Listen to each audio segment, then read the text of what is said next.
Alright guys, welcome back to the channel. In this video I'm going to tell you a short story.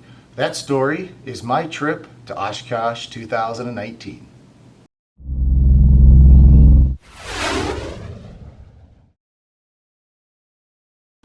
Now, as you might know from my last video, the plan was my dad and I were going to fly the Mooney to Oshkosh, and we were going to stop halfway and meet a buddy of mine in his Mooney and then fly together up to Oshkosh.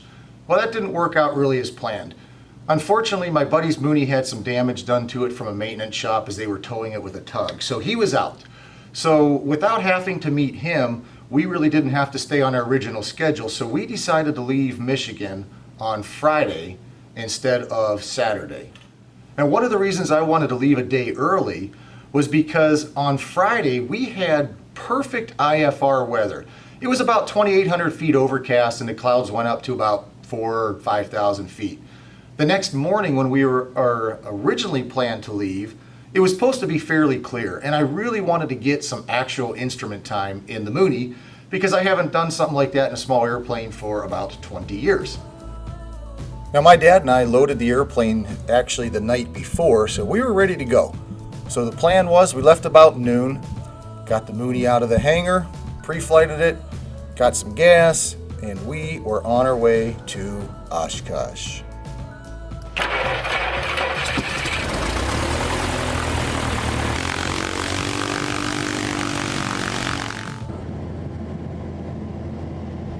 Now, the flight over was really fun. I got about an hour and a half of solid IFR time, and then we decided to climb up above the clouds just for the cooler, smoother air. Took us a total of about 3 hours, I think it was, to fly from Michigan to Oshkosh. Like every time I've flown in there, we did the Fisk arrival. This is the famous wing rock. After that, they had us enter a left downwind for 1-8 right.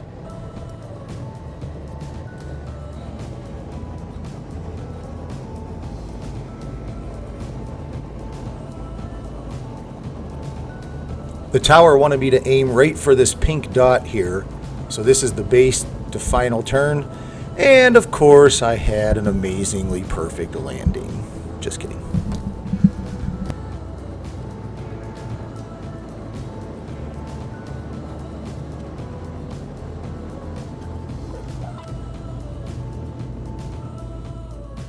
Well, the first thing we did once we arrived in Oshkosh is we waited for the North 40 shuttle bus. And that takes us over to the Weeks hangar. My buddy Andy and his wife Kim are both A&P mechanics, and they volunteer their time out in the hangar maintaining these airplanes. Well, they invited us over to take a look at the Berlin Express and just all the other cool airplanes that they had floating around in the hangar.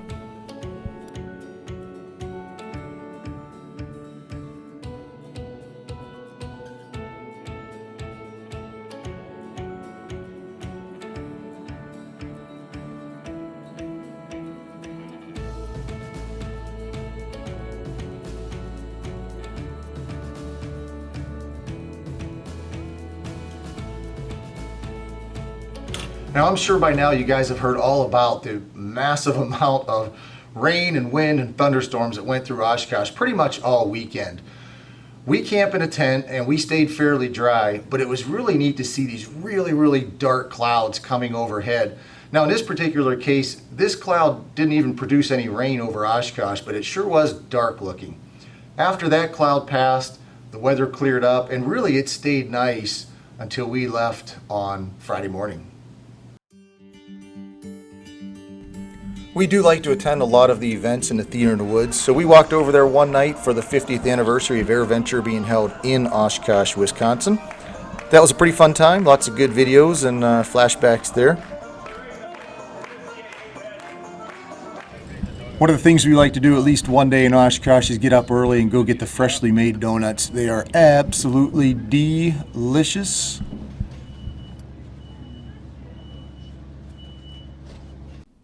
We made our way down to the Warbirds and checked out some of the cool airplanes they have there. This is my favorite airplane ever, the F5. Boy, I wish I was rich enough to own this. While we were in the Warbirds area, we decided to take the Warbirds tram, and this is the first year that we've actually done it. If you guys have never done it, I would recommend doing it. It's free. They do take donations. It's about a half an hour long, and they take you on a little tram through the Warbirds area and just highlight some of the airplanes that are parked there. It was really interesting.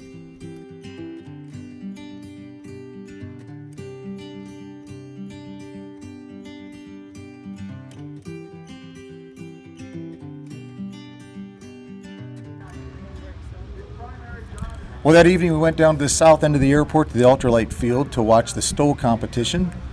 Everybody knows Trent Palmer, and here he is landing in the competition. It seems like we spend most of our day just roaming the grounds, either looking at airplanes, getting a snack, or attending a lot of the forums and workshops that the EAA offers. Sometimes we even watch the air show.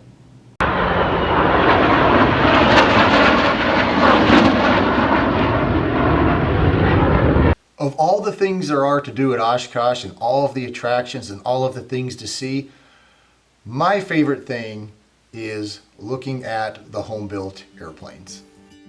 So I went to visit a lot of the manufacturers' booths. Kit Fox had a few really nice Kit Foxes displayed in their area. Rand's also had a lot of nice airplanes. There's Eddie Gill, and they had 3 S-21s. This is a pretty cool airplane I could see myself building one day. I think it's just an airplane that does everything really well.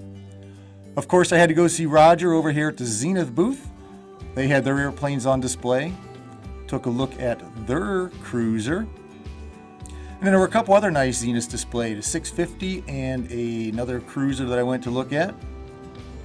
And of course, there are millions and millions and billions of Vans RVs. Well, once again, we took advantage of the trams to make our way back to the bus stop where you catch a bus to take you out to the museum.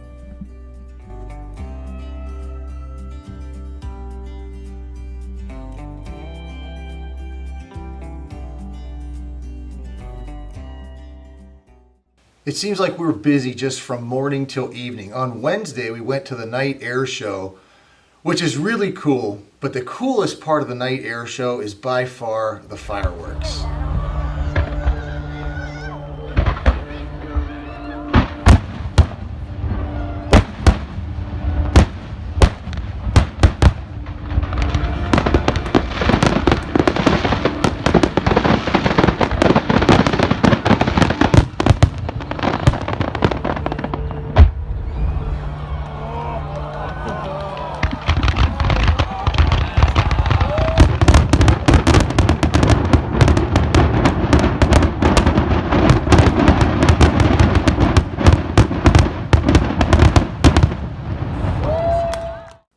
Well, on Thursday evening, Brian Martin was nice enough to offer us a ride over to the Zenith Banquet. That was a lot of fun. The food was good, and it was really neat to meet some of the subscribers to our little YouTube community here. It was a lot of fun. I had a good time, and Zenith had 2 cakes made, and Roger actually got his own cake. I wonder if he ate the whole thing. Well, at the banquet, it was great talking with these guys. There's Sebastian on the left, then Dave, who's building a Navy-themed cruiser, Roger, Steve, and the good-looking guy on the right? Yep, it's me. Well, unfortunately, all good things come to an end. Friday morning, we got up early, packed a tent up, loaded the airplane, taxied on out, and started our journey home.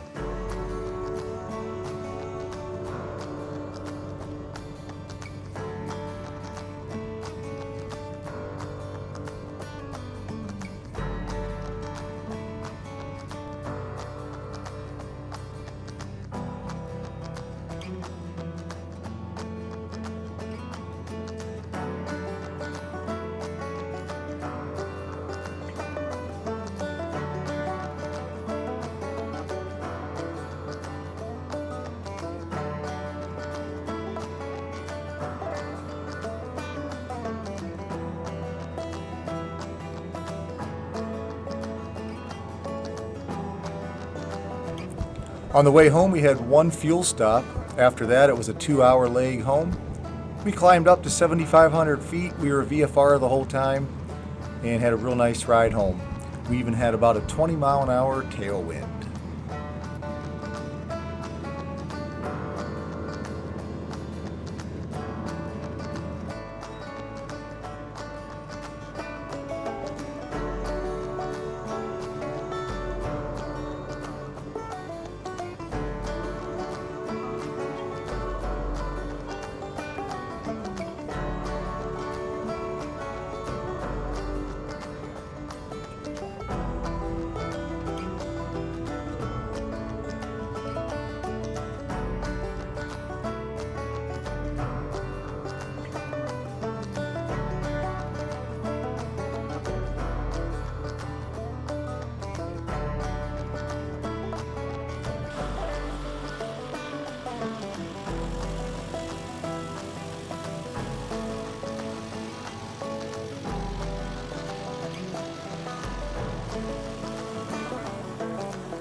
that is my story for Oshkosh 2019.